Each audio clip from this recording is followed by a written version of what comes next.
Yeah, an E38 update.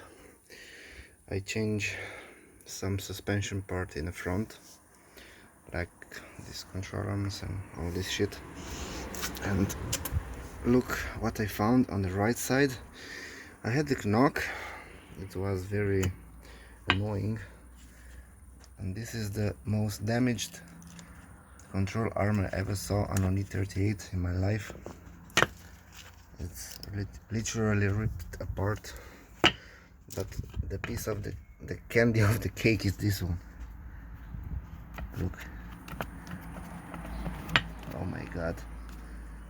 Oh my god. Oh my god. I don't want to imagine. I don't even know the year of production of this shit. Moog. But this is hilarious.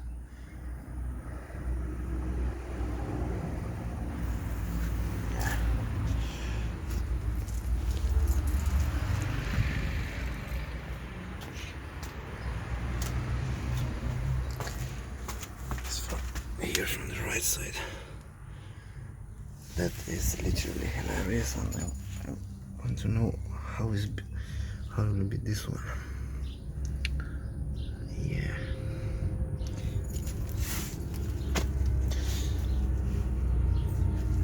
This car needs a lot of love.